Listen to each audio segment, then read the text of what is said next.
I welcome you all in the winter session to the Youth Parliament. We'll start the first item in the list of business, which is oath of affirmation.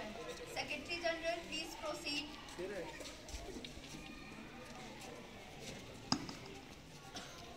Mr. S. Niranjan from Kanyakumari Parliamentary Constituency of Tamil Nadu to take oath of affirmation. So, Mr. S. Niranjan.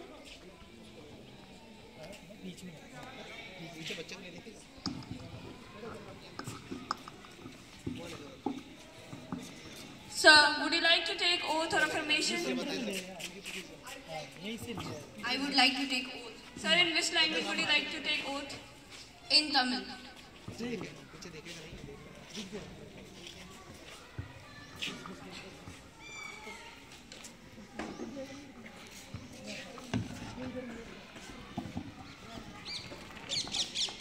நான் இளைஞர் பாராளுமன்ற உறுப்பினராக தேர்ந்தெடுக்கப்பட்ட S. Niranjan இந்திய அரசியலமைப்பு சட்டத்தை மதித்து நாட்டின் ஒருமைப்பாட்டையும் இறையாண்மையும் காப்பாற்றுவேன். எனக்கு வழங்கப்பட்ட பதவியை உண்மையுடனும் நேர்மையுடனும் நிறைவேற்றுவேன் என்று உறுதியளிக்கின்றேன்.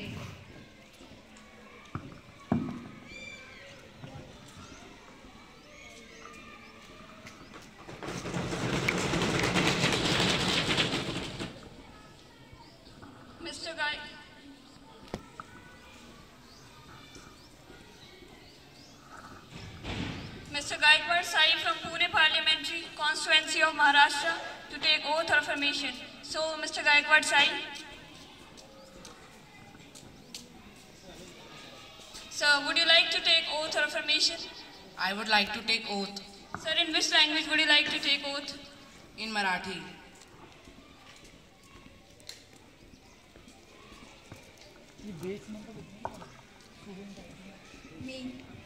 गायकवाड साई युवा संसदाच्या कनिष्ठ सभागृहाचा सदस्य म्हणून निवडून आल्यानंतर देवाच्या नावाने शपथ घेतो की कार्यग्रह स्थापित केल्याप्रमाणे मी भारताचा राजघटनेवर खरा विश्वास आणि निष्ठा ठेवीन.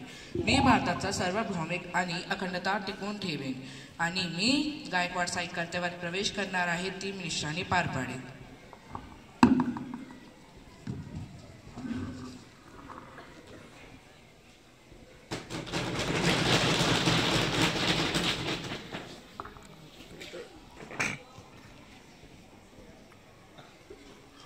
Mr. Pranav from Ghaziabad Parliamentary Constituency of Uttar Pradesh to take oath or affirmation. So, Mr. Pranav. Sir. I would like to take oath. Sir, in which language would you like to take oath? In English.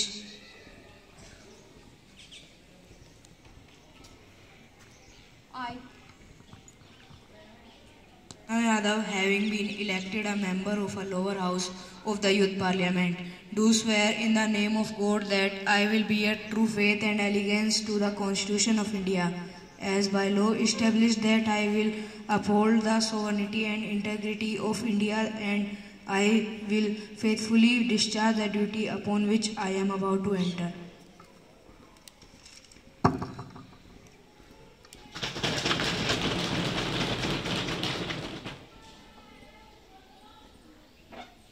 Honorable members, as we meet today after a long period of time, it is my duty to inform you and House about the demise of Bharat Ratna and former President of India, Dr. APJ Abdul Kalam, the great gem of India. Dr. Kalam passed away due to heart failure at Ceylon. Till his last breath, he was doing what he loved best, interacting with young Indians, igniting their mind with scientific temperament, who embodied rare intellectual brilliance, undying scientific zeal, and above all great human beings with love and compassion. Our nation will always be indebted for his valuable contribution to make India Atmanirbhar in the missile technology.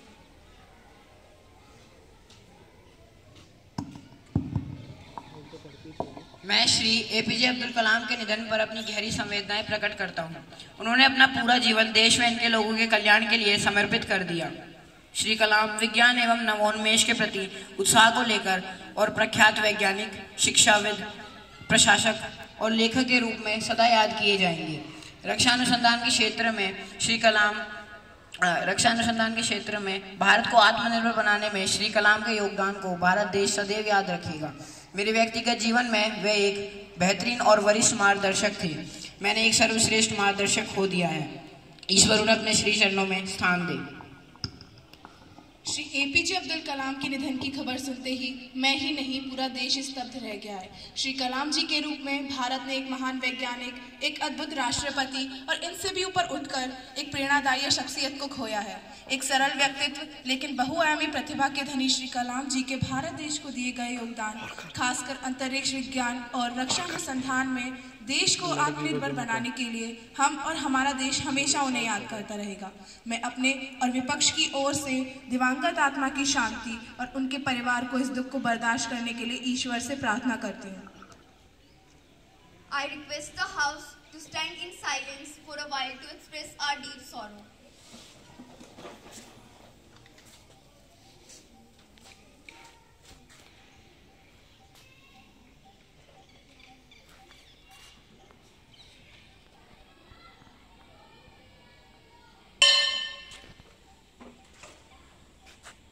Secretary General may convey the message of condolences to the Kalam's family. Yes, madam. Now, Honorable Prime Minister will introduce the new ministers of the House. Honorable Prime Minister, please. अध्यक्ष महोदया, मैं नए मंत्री का आपसे और सदन से परिचय कराना चाहता हूँ।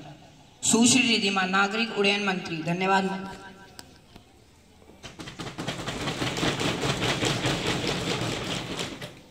The next item of our business is question hour. Question number 101, Ms. Priyanshi, please. माननीय स्पीकर मैडम, आज हमारे देश में राष्ट्रवाद के मुद्दे को, देशभक्ति के मुद्दे को राजनीतिक रंग दिया जा रहा है। आज हमारे भारतवर्ष में अल्पसंख्यक वर्ग, पिछड़े वर्ग असुरक्षित महसूस कर रहे हैं।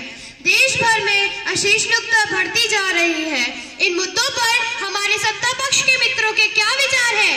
सरकार अपना रुख स्पष्ट करे। Minister of Minority Affairs, please. हमारा देश भारत है, नदी गोदावरी गंगा, लिखा है भूगोल पर हमने हमारा चित्र बहुरंगा।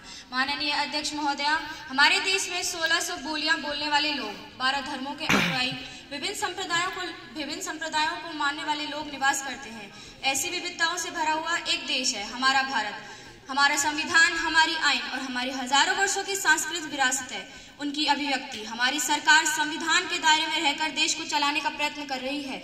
अध्यक्ष महोदया, हमारी सरकार एक रूपता के पक्षधर है। सभी संप्रदायों का फलना फूलना यह इसी भारत की भूमि पर संभव है। विविधता में एकता, यही तो हमारी पहचान है। मैं ये कहना चाहती हूँ, पूछना चाहती हूँ, क्या हमारी आर्मी का वो जवान जो कड़ाके की ठंड में, भीषण गर्मी में दिन रात देश की रक्षा में खड़ा रहता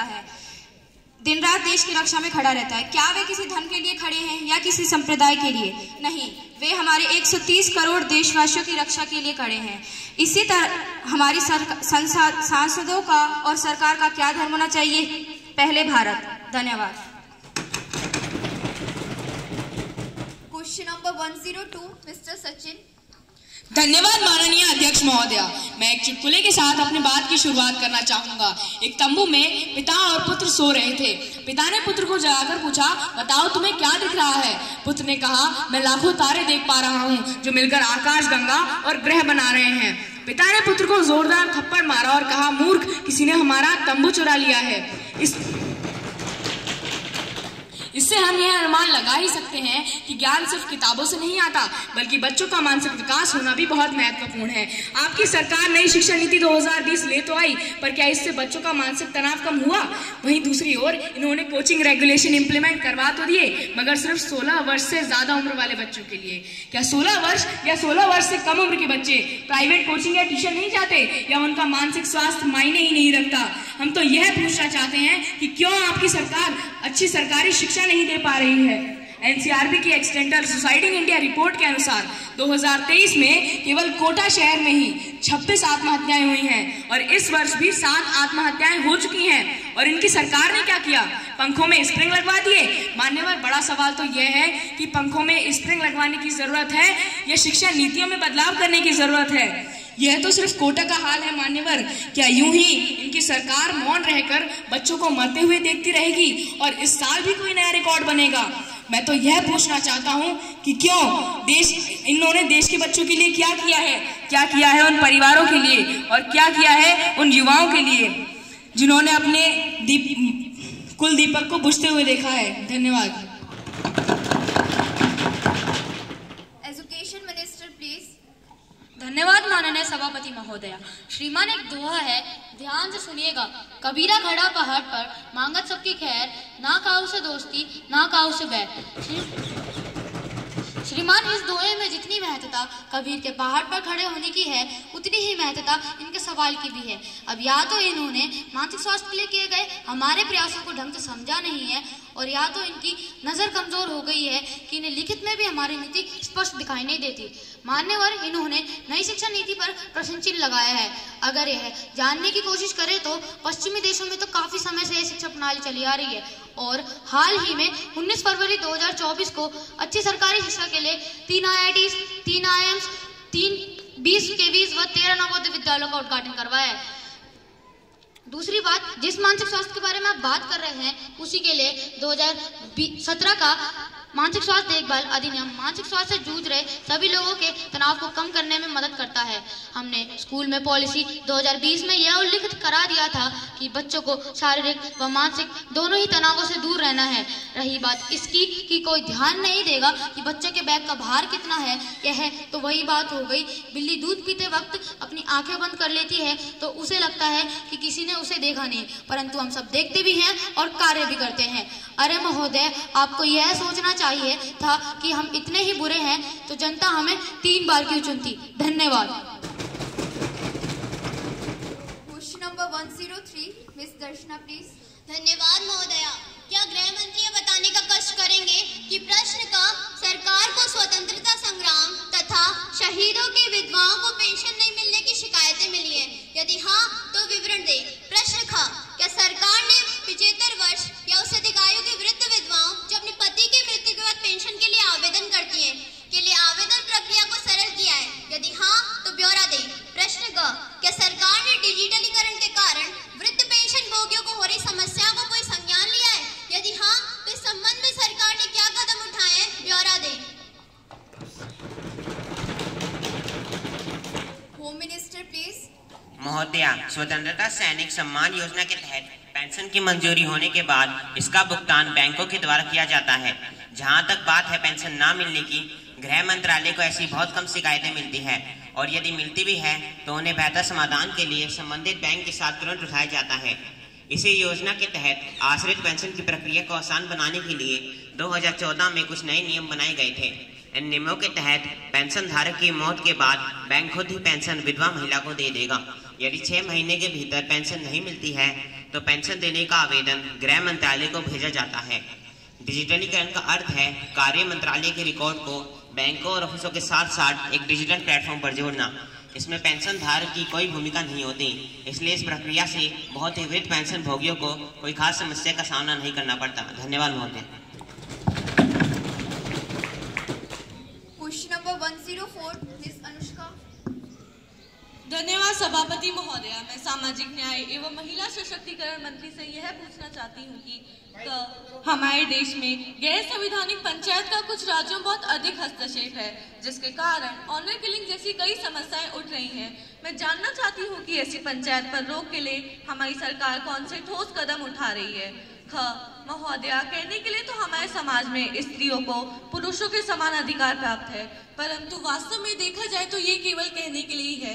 वास्तविकता एकदम इसके विपरीत ही है, क्योंकि आज भी स्त्री समाज में शिक्षा से घूमना फिरना तथा सुरक्षा अनुसार अपना जीवन साथी चुनने तक में स्वतंत्र नहीं है। तो एक ऐसा समान अधिकार है। धन्यवाद। Minister of social justice and women empowerment please. समाज रूपी गाड़ी के 2 पहिए, नर और नारी। पुरुष प्रधान समाज में नारी बिन अधिकारी, सृष्टि की रचना करे पाले घर संसार, आजीवन संसार में सहती दुख अपार। स्वतंत्रता हर जीव का पहला है अधिकार, नारी बस दासी रही और लही लाचार। जीवन साथी का अगर मन से करे चुनाव, ऑनर किलिंग के नाम पर होता है संहार। माननीय अध्यक्ष महोदया, खाप पंचायतें संवैधानिक नहीं है और उनके निर्णय मानवाधिकार तथा महिला अधिकारों का उल्लंघन करते हैं। अतः केंद्र सरकार ने इस प्रकार के असंवैधानिक प्रवृत्ति पर रोक लगाने के लिए सभी राज्यों के प्रमुख सचिवों और पुलिस प्रमुखों की बैठक बुलाई है। बैठक के पश्चात राज्य सरकारों से विचार विमर्श करके संवैधानिक उल्लंघन के मामलों पर कानूनी कार्यवाही की जाएगी। धन्यवाद। Question number 105, miss Anshika. महोदया, मेरा प्रश्न महाकुंभ में हुई अव्यवस्था तथा भगदड़ को लेकर है। महोदया, इस देश में अभी सबसे बड़ा मुद्दा महाकुंभ में भगदड़ की घटना है। सरकार को मृतकों की सही संख्या बतानी चाहिए और जनता को सफाई देनी चाहिए। इन्होंने झूठ बोला। सरकार जवाब दे, अभी तक आंकड़े जारी क्यों नहीं किए गए तथा लिस्ट जारी क्यों नहीं की गई। महाकुंभ में ऐसा लगता है कि व्यवस्थाएं आम जनता के लिए नहीं थी बल्कि वीआईपीज के लिए थी। साथ ही शवों को गंगा में बहा दिया गया, जो कि मृत आत्माओं के साथ खिलवाड़ है। साथ ही पवित्र स्थल पर पानी भी दूषित हुआ। सरकार जवाब दे इसका तथा जिम्मेदारों पर क्या कार्यवाही की बताएं। धन्यवाद। Minister of cultural please. माननीय महोदया, सरकार ने आंकड़े जारी किए हैं जो कि 30 है। लगता है विपक्षी सांसद महोदया इससे संतुष्ट नहीं है। पता नहीं इन्हें क्यों लगता है कि ज्यादा लोग मरे होंगे या मरने चाहिए थे। मुझे तो इस घटना के पीछे से साजिश की बू आ रही है। महोदया, जैसा कि मैंने बताया, महाकुंभ में हुई घटना की जांच चल रही है। हमारे एआई कैमरास में 120 लोगों की असंदिग्ध गतिविधियां दिख रही है। जब जांच पूरी हो जाएगी तो घटना के पीछे छुपे जो लोग थे उन्हें शर्म से सिर झुकाना पड़ेगा। धन्यवाद महोदया। Any supplementary question? Yes sir. यह घटना प्रशासन के कुप्रबंधन के कारण हुई है माननीय महोदया। प्रत्यक्षदर्शियों का कहना है कि भगदड़ में सैकड़ों लोग मारे गए, परिवारों को शव नहीं मिल रहे हैं, अधिकारियों के खिलाफ कोई कार्रवाई नहीं की गई है। हमने यहाँ नोटिस दिए हैं लेकिन उनको खारिज कर दिया गया है। सरकार जवाब दे। महोदया, केंद्र सरकार झूठ बोल रही है। हमारे पास लोगों के फोन आ रहे हैं, उन्हें परिजनों के शव नहीं मिल रहे हैं। केंद्र सरकार होश में आओ। केंद्र सरकार इस्तीफा दो। जिम्मेदारों से इस्तीफा लो। केंद्र सरकार होश में आओ। आपको जनता ने यहाँ सवाल पूछने भेजा है या मेज तोड़ने व शोर मचाने? अगर मेज तोड़ने भेजा है तो और जोर से मेज मारिए। केंद्र सरकार होश में आओ। केंद्र सरकार इस्तीफा दो। जिम्मेदारों से इस्तीफा लो।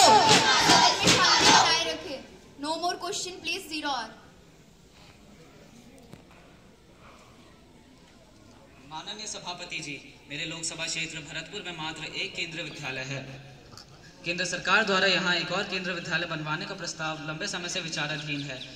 आज माननीय प्रधानमंत्री जी के नेतृत्व में केंद्र सरकार ने नई शिक्षा नीति लागू करके शिक्षा को सर्वव्यापी, उपयोगी और विश्वस्तरीय बनाने का निर्णय लिया है।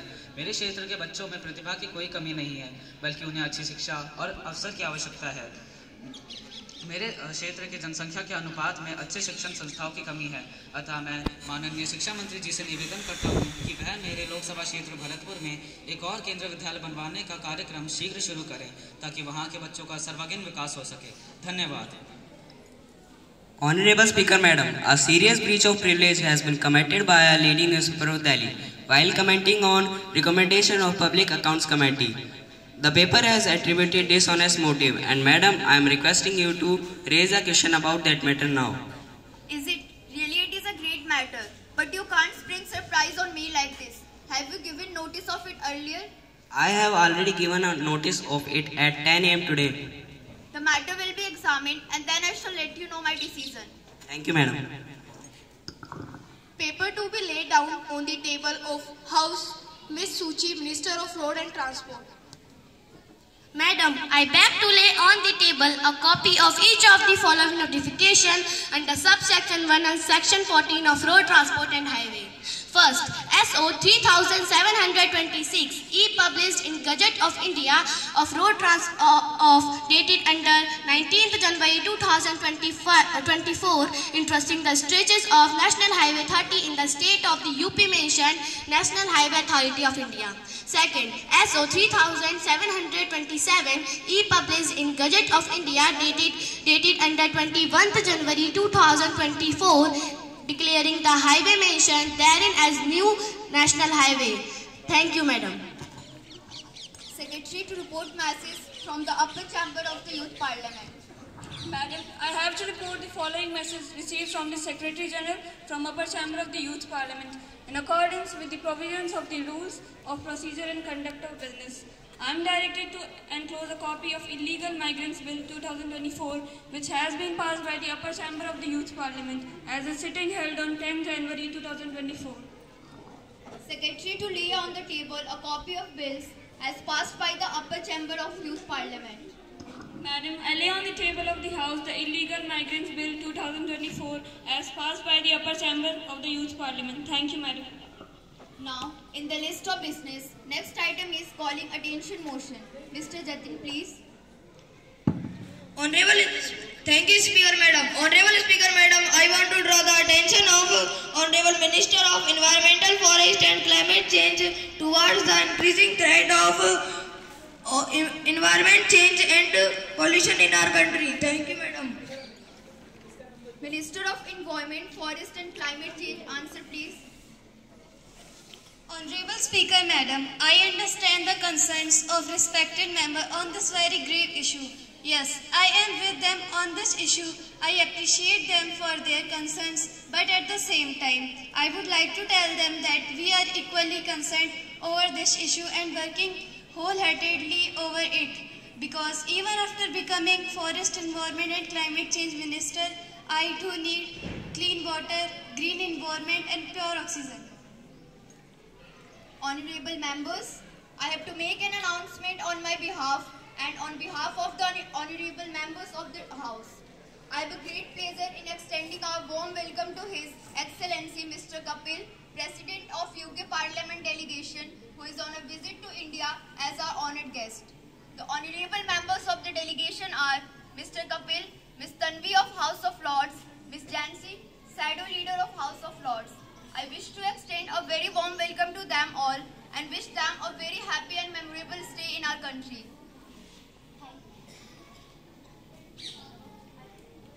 Thank you, ma'am.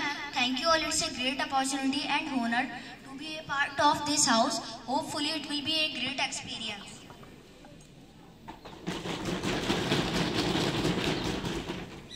Now, the House will take up consideration of the No Detention Policy Reform Bill 2024.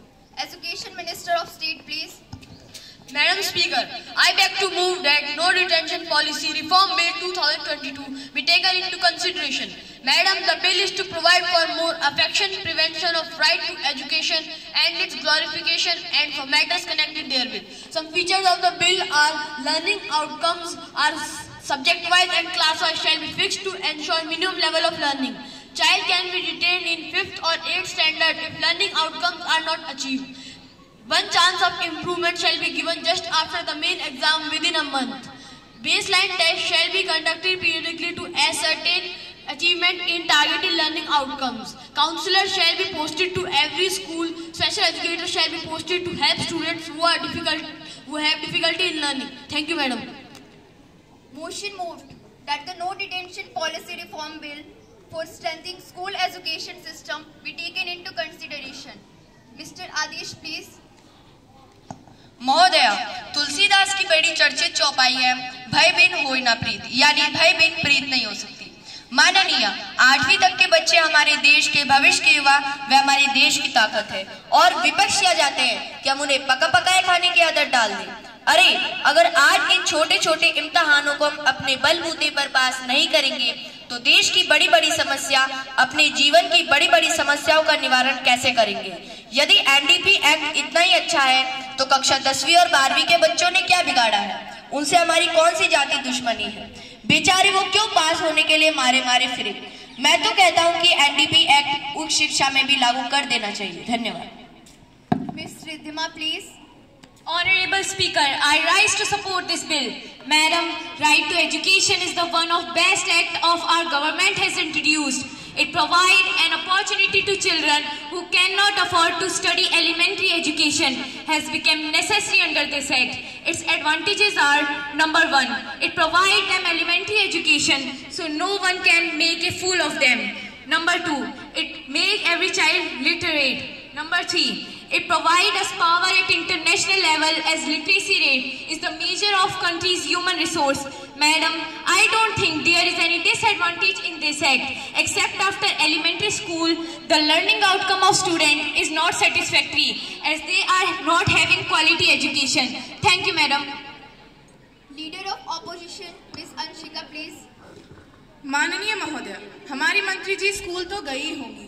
माननीय महोदय, मैं बस ये जानना चाहती हूँ कि हमारी मंत्री जी स्कूल तो गई होंगी तो विद्यार्थियों के फेल होने का दर्द भी समझती होंगी। आपको क्या लगता है मैं भी फेल हुई होंगी? नहीं नहीं, मैं ये नहीं कह रही कि आप भी फेल हुए थे। आप तो हार्वर्ड वाले हैं और हम हार्डवर्क वाले हैं। शायद इसीलिए हम ये ज़्यादा बेहतर समझते हैं कि जब एक विद्यार्थी फेल होता है तो केवल एक विद्यार्थी ही नहीं, उसके साथ एक परिवार और शायद एक समाज भी फेल होता है, बल्कि उसके भविष्य पर प्रश्न चिन्ह लग जाता है और कई बार तो बच्चे आत्महत्या कर लेते हैं। माननीय महोदया, मैं बस यही जानना चाहती हूँ कि क्या शिक्षा हमारे जीवन से भटकर है? महोदया, आपके माध्यम से मैं इस सदन को यह बताना चाहती हूँ कि शिक्षा हमारे जीवन का एक अंग है, ना कि जीवन। धन्यवाद। Mister Rudra, please. धन्यवाद माननीय सभापति महोदया। सबसे पहले तो मैं अपने माननीय सदस्य तथा विपक्षी साथियों को उनकी चिंता से मुक्त कर दूं कि मैं भी स्कूल जा चुका हूं और फेल होने वालों का दर्द बखूबी समझता हूं। जहां तक बात हार्वर्ड जाने की है तो माननीय सांसद जी को बताना चाहूंगा कि हार्वर्ड भी बिना हार्डवर्क के नहीं पहुंचा जा सकता है। धन्यवाद। महोदया, अगर पुरानी नीतियों से साक्षरता का स्तर 62 से 75% है तो माननीय मंत्री जी मुझे ये बताने का कष्ट करेंगे कि इस एक्ट में संशोधन करने की क्या आवश्यकता पड़ रही है। एनडीपी बिल खत्म करो।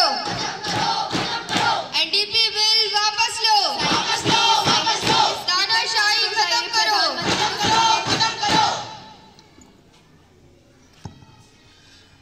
हम अध्यक्ष महोदया, हम आरटी एक्ट में संशोधन इसलिए लाना चाहते हैं क्योंकि कुछ समय पहले हमने संसदीय समिति में भारत के बड़े विश्वविद्यालयों के कुलपतियों, प्राध्यापकों, अभिभावकों को आमंत्रित किया और उनकी इस विषय में राय जानी और बहुत गहन विश्लेषण के बाद समिति इस नतीजे पर पहुंची कि वाकई इस एक्ट में संशोधन की आवश्यकता है। महोदया, हम पहले भी कह रहे थे, आज भी कह रहे हैं कि शिक्षा की गुणवत्ता का स्तर बढ़ाना है, ना कि साक्षरता दर। महोदया, इमारत बाहर से कितनी आलीशान क्यों ना हो, अगर उसकी नींव मजबूत नहीं होगी तो आगे क्या होगा, ये चिंता हमें सता रही है। The question is that the NDP reform bill 2024 be taken into consideration. Those who are in favor will say aye. Those who are against it will say no. No. I think the ayes have it. The ayes have it. The ayes have it. The motion is adopted. Clause by clause consideration. Now the question is that clause 2 to 10 stand part of the bill. There is one amended in clause 3 by Ms. Anushka. Madam, are you moving it? Speaker Madam, in the view of the reply given by the Prime Minister, I am not pressing my amendment. Now, the question is that clause 2 to 10 stand part of the bill. Those who are in favor will say aye. Those against will say no. I think the ayes have it, the ayes have it, the ayes have it. The motion is adopted. Now the question is that clause I, the enacting formula and the title stand part of the bill. Those who are in favor will say aye. Those who are against it will please say no. I think the ayes have it, the ayes have it, the ayes have it. The motion is adopted. Motion moved that the bill is passed. Those who are in favor will please say aye. Those who are against it please say no. I think the ayes have it, the ayes have it, the ayes have it. The motion is adopted. Now the House will adjourn to meet again tomorrow at 11 a.m. Thank you all.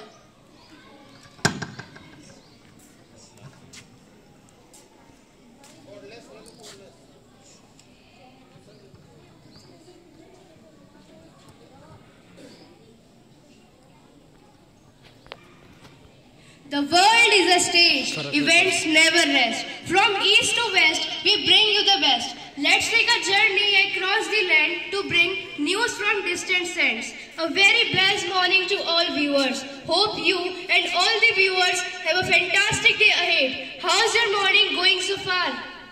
Today, alongside my colleague Tanisha and I, Ananya, we are here to bring you the latest update from the Parliament in the winter session. So stay with us as we dive into the key discussions and developments shaping the nation's future.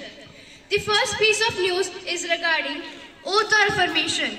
Today's oath or affirmation is taken by Mr. S. Niranjan from Kanyakumari Parliamentary Constituency of Tamil Nadu, Mr. Gaikwad Sai from Pune Parliamentary Constituency of Maharashtra, and Mr. Pranay from Ghaziabad Parliamentary Constituency of Uttar Pradesh.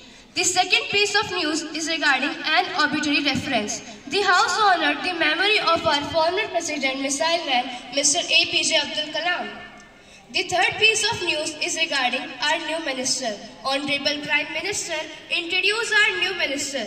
Ms. Riddhima has been appointed as our new minister. Now the next piece of news is question hour. On putting the eyes on the queries of Ms. Darshana about the widow women's pension, Home Minister allowed to give pension to widow women who are belongs from army families. The Minister of Social Justice ordered to police officers to more focus on the women empowerment. Ms. Anshika wants that government should take a serious step against the stampede in Mahakumbh, and the Minister of Culture replied that they have detected 120 people in abnormal activities which was happened on that day. In the 0 hour, the Honorable Speaker decided to examine about a great concern to build up new KVS in Bharatpur. The Bill of NDP Act was passed by our Honorable Speaker at 11 a.m. The next piece of news is regarding foreign delegates. Honorable Speaker Madam welcome Mr. Kapil, who is President of UK Parliament, Miss Jansi and Miss Tan. This is all for today's broadcast. We appreciate your viewership and look forward to bringing you more news tomorrow. Thank you. Have a fruitful Friday ahead.